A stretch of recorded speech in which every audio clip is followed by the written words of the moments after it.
Hi y'all, it's Belle. Welcome back to my channel. Today's video is going to be a book haul. First, I'll start with the books that were sent to me. I have Treks by Christine Morrell. She had sent me a message thanking me for always being so supportive and asked when she got her author's copies in, could she send me a copy? And I said yes, and I finished this the other day. Still need to write my review, and it was amazing. I think I loved it even more than our first book, Kingdom of Secrets. And this was a highly anticipated release. It actually comes out Tuesday, which is August 30th. And I'd highly recommend it. And then the author reached out and asked if I'd be interested in reviewing her upcoming release. It also comes out Tuesday, August 30th, Three Strike Summer by Skylar Shrimp. This is another highly anticipated release. And I'm on page 188, and I'm currently loving it so far. So I think it was Books Forward that reached out and asked if I'd be interested in this. It's the second book, so I have to get the first book. David Massey and the Hidden Underworld by Andrew M. Naring. It's a lot shorter than I thought it'd be. I'll edit in here when this one comes out. If it's not already out. If it's already out, I won't be editing in a date. So if I don't, you know it's already out. Looking forward to that. Thank you so much. And then European editions. I just started reading the ARC they had sent me, so it's like perfect timing. But they sent a beautiful finished copy, and I had no idea. The Wind Rises by Timothy de Belle. It's the first book in the Anna series. And I'm over halfway through now. Illustrations throughout. This came out August 16th. So thank you so much for the ARC and then the finished copy. And I think it was Tundra Books that reached out and asked if I'd be interested in reading and reviewing this. And it's a very highly anticipated release. I was like, yes, thank you so much. Ghostlight by Kenneth Oppel. And I'll edit it in here when it comes out. It's in September. This comes out September 6th. Rebecca Strand and her father fell to their deaths from the top of the Gibraltar Point Lighthouse in 1839. Just how they fell, or where they pushed, remains a mystery, and their ghosts haunt the lighthouse to this day. Gabe tells his story every day when he gives the ghost tour on Toronto Island. He tries to make it scary enough to satisfy the tourists, but he doesn't actually believe in ghosts until he finds himself face to face with Rebecca Strand. The true story of her death is far more terrifying than any ghost tale Gabe has told. Rebecca reveals that her father was a member of the Order, a secret society devoted to protecting the world from the wakeful and wicked dead, malevolent spirits like Viker, the ghost responsible for their deaths. But the Order has disappeared, and Viker's ghost is growing ever stronger. Now Gabe and his friends must find a way to stop Viker before they all become lost souls. Sounds so good. I'm so excited. Thank you so much. Random House Kids and Random House Kids Graphics, I guess, sent me the third in the Witches of Brooklyn series, and I'm so excited. I have the first two. I have them in paperback though, but now I'm thinking I should have got hardback because the naked hardback is so beautiful. And so I've been wanting to binge them, but then I kept seeing a new book about to come out, so I've been waiting. So now it's the perfect opportunity to start. I think this one comes out September 6th. If I'm wrong, I'll edit it in now. If not, it's September 6th. So I've already finished the first book, and I flew through it. It was such a fast read. I absolutely loved it. That's another review I need to write. So now I'm on the second one and loving it so far. But these are just a witchy good time, and thank you so much. I was so excited. And then Jellyfish Press reached out and asked if I'd be interested in a copy to read a review of Flip Turns by Catherine Arguelles. And I'll edit in here when it comes out. This comes out September 13th. 13-year-old Maddie just wants her classmate Lucas to leave her alone. He keeps asking her out, as if she hasn't already said no 1,000 times. Focusing on her competitive swim team, the Electric Eels, Maddie tries to ignore him, hoping he'll stop harassing her. But then when someone starts sabotaging Maddie's family-owned pool, glass on the deck, ketchup in the pool, followed by a code brown, Maddie worries it's her admirer trying to get even. After Maddie's parents rule the problems at the pool just harmless pranks, Maddie and her best friend Ez decide to investigate on their own. Could it be Lucas? And how can Maddie get him to leave her alone once and for all? The future of the Electric Eels and Maddie's family legacy are on the line. And Kirkus Review said a solid whodunit for swimming and mystery fans alike. That has me excited. So thank you so much. And then Month 9 Books reached out and asked if I'd be interested in a copy of this to read and review. It sounds amazing, and so I said yes, so thank you so much. If this isn't already out, I'll edit in the date. September 20th. Book 1 in the Guardian series, The Book of Seven Spells by Charlie Lovett. Sebastian Garcia, Juliet Okafor, and twins Angus and Celia McNeil could not be more different from one another. But when they accidentally discover an enchanted house that once belonged to the great magician Moriarty Mortimer, everything changes. Legend has it that somewhere inside the mysterious mansion is the most powerful book of magic ever known, and the kids aren't the only ones hoping to find it. Someone unexpected wants to use it for their evil plan. Now they must find the book and use a spell to travel back in time to convince Moriarty and Mortimer to teach them magic well enough to defeat a maniacal madman. But magic is tricky, so they must work as a team. If they fail, unimaginable power will fall into exactly the wrong hands. If they succeed, they'll go from magicless misfits to guardians of the Book of the Seven Spells. That sounds so good. And then Farshore reached out and asked if I'd be interested in the sequel to Dreadwood by Jennifer Killick. And I love the Crater Lake books by her, and I have the first book, and I've been wanting to read it, but I was waiting for the second one to come out, so I said yes, because it's highly anticipated. So they sent me Fear Ground. Thank you so much, especially since they sent it from the UK, so thank you. I am so excited. And this comes out September 1st, so I'm going to be reading the first book soon so I can get to this one. I'm so excited. Thank you so much. That just... Oh. And then the authors of Jack Picklewick and The Hands of Time. It says Harrison Needham because it just has their last names, but Stephen Harris and Sean S. Needham reached out and asked if I'd be interested in receiving and reviewing a copy of their book. It sounds amazing, so I said yes. And this is out now.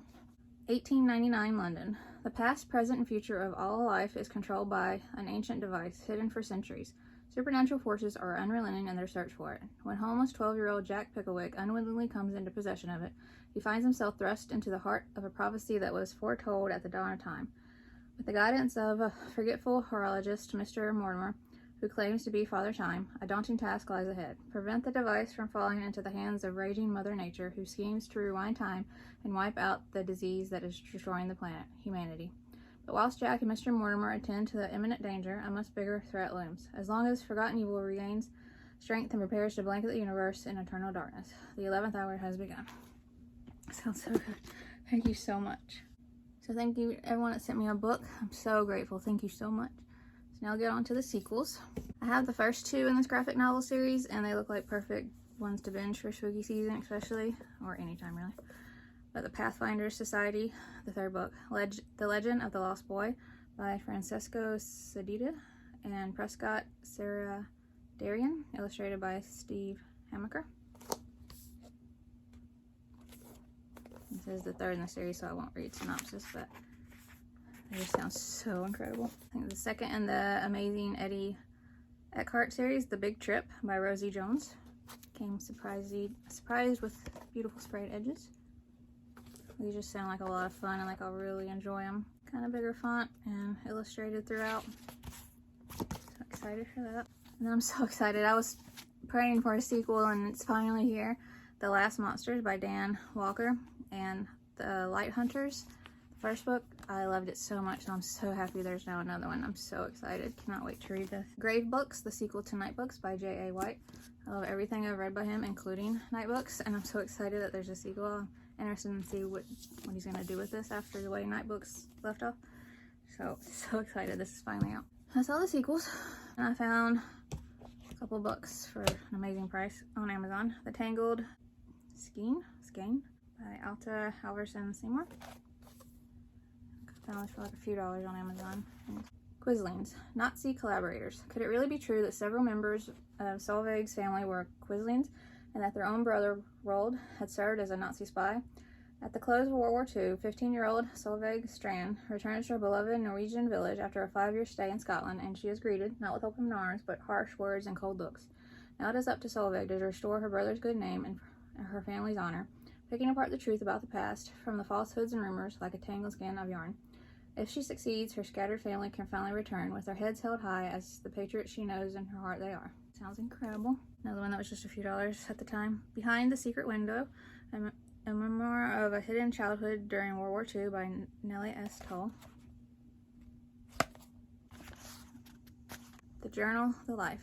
The Nazis come to Poland when Nellie Toll is 6. By the time she turns 8, the events of World War II have destroyed her life and taken almost everyone she loves from her.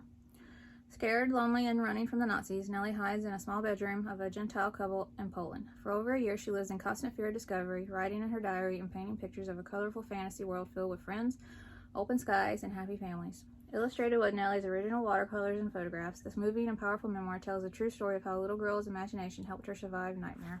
It's got a picture of 2 girls. And it says, with a friend in Czechoslovakia in 1946 or 1947, I am on the left. I was about 11 or 12 in this photograph, one of the earliest existing ones in my possession. So it's going to be a powerful and important story to read, probably very emotional. This is one I found for like $3. Artania, The Pharaoh's Cry by Laurie Woodward. Young Bartholomew isn't allowed to go to school, play outside, or make art, so he sketches in secret. When Bartholomew meets the skateboarding artist Alexander da Vinci, he's yanked into a mythical realm of living paintings and breathing sculptures, Artania. The two soon learn that the strange world, where everything seems to be possible, is on the verge of destruction. With Egyptian gods and goddesses by their side, they face daring battles and narrow skateboarding escapes, but can they defeat the evil Sikirt's army and bring art back to the world? Sounds so unique and like a fun read, so I'm excited I found that. 2 books by the same author that I've been eyeing for a while, that when they got to a certain price, I grabbed them before they went back up. The Rainbow Weaver's Apprentice by Alana Jagger. Being the Rainbow...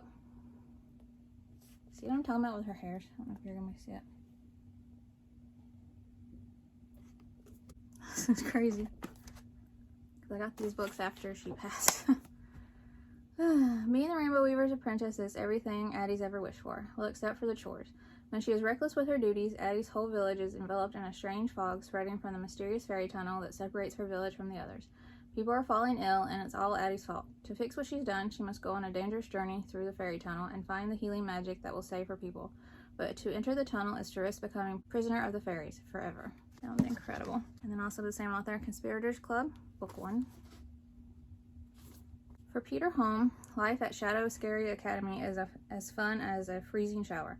Then Sam, the new girl, invites him to start a secret prank club to combat the Academy's unfair rules. The last thing Peter wants is trouble with the headmaster, but who could pass up on Sam's cool missions, like stealing back confiscated desserts or dismantling the annoying school siren? When a heist goes awry and a friend goes missing, Peter realizes the cave tunnels under the school hold a dangerous secret, one their headmaster will stop at nothing to protect. Will Peter's wits help him stop the headmaster and save his friends, or will this mission be their last? It's so good, like a spooky good time. And then How to Be Prime Minister and Survive Grade 5 by Carla Fitzgerald. Just looks like a lot of fun. When Harper's dad becomes a prime minister, he's terrible at it. He was thrust into the job after a heroic boogie board rescue of 2 kids and a labradoodle from a shark attack, but surviving government is proving hard. Soon their family is a laughingstock, and Dad disappears to a conference, but he leaves his phone behind. With her little sister Lottie, Harper must secretly take his place and decide on a new policy before it's too late. She finds herself torn between ideas. Should she ban plastic bottles or make weekends longer? Can she prove a kid can lead the country better than a grown-up? Such an interesting idea, so excited. And then A Kidnapping in Kentucky, 1776, Elizabeth Ronald. Love this cover. Shorter than I was thinking, but it still sounds like a great read. The Kentucky frontier was a beautiful place, but it was also a dangerous one. Jemima Boone and John Gast often heard wolves howling, bears growling, and snakes slithering through the tall grasses. There was no store, no school, no doctor at Fort Boonesboro. The settlers were on their own to deal with whatever threats arose. On a sunny summer day in July of 1776, the crisis they faced was a kidnapping, based on a true event. So intriguing. And then the first 2 books were like $4 and $3, so I got these. There is a 3rd book, but I'm waiting for it to go down before I get it. I'm guessing it's the Mark Vardy series by C.J.T. Wilkins. And the first book, Mark Vardy and the School of Ninjas. The School of Ninjas. The second book, Mark Vardy and the Politician's Daughter. Mark Vardy had always wanted only one thing, to become a police officer like his father. When he starts his home preteen police force, his dedication to justice attracts the attention of more than just the neighborhood ne'er-do-wells. Mark finds himself with the opportunity to try out for the Academy, a select martial arts institution in England's beautiful New Forest that homes the skills and spirits of a new generation of heroes. But where there's light, there's darkness, and even as Mark makes new friends and discovers his true purpose at the Academy, sinister students from the rival Shadowland School of Ninjas begin plotting a nefarious scheme that will truly test the mettle of Mark and his classmates. Can Mark keep his commitment to doing the right thing? And when the loyalty of friends and family are tested, which of his fellow would-be warriors will remain at his side? Sounds so good. And then A Little Spark, Don't Let It Go Out by Barry Jonesberg. So beautiful. Kate gets to spend every second weekend with her dad. And each time something special and surprising happens. Something that fires the creative spark that Kate channels into her writing. And everything is fine until Kate's stepdad, Sam, gets offered his dream job in London, and her mom decides they are going to move to England with him.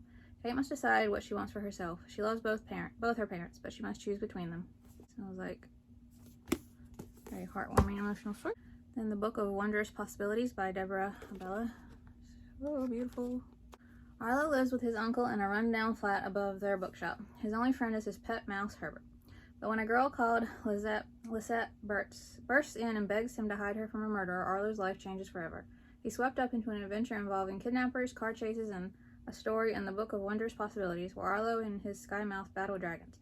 But can Arlo find his courage to battle an even greater enemy who threatens to destroy everything he loves? That sounds so good. And then my husband had a day off recently, and so we went to lunch, and I went to a couple of stores, including Books A Million.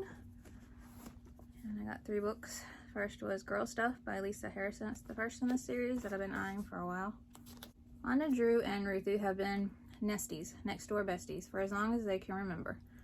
They love Friday night sleepovers, froyo with unlimited toppings, and stacks of friendship bracelets. Most of all, they love each other. And now that they're going to the same middle school, they can finally be together all the time. But as soon as the first bell rings, 7th grade stuff starts to get in the way.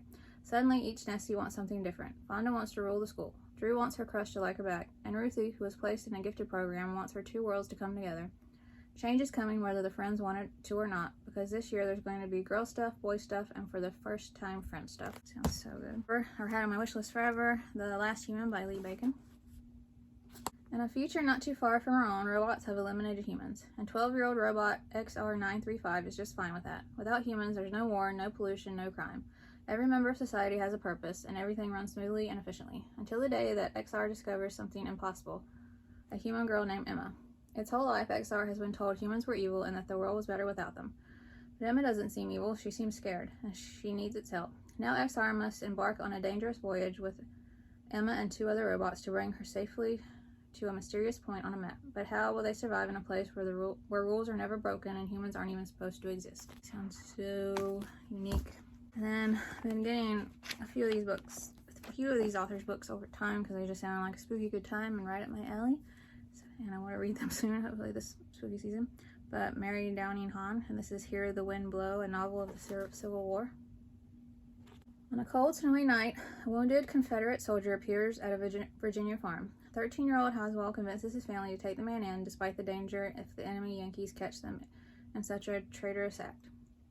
This decision leads to consequences Haswell never imagined and propels him into the last bloody days of the Civil War. Sounds so great. I think I have a couple books by this author, Eldritch Black, and this is the Book of Kindly Deaths. It's a beautiful cover.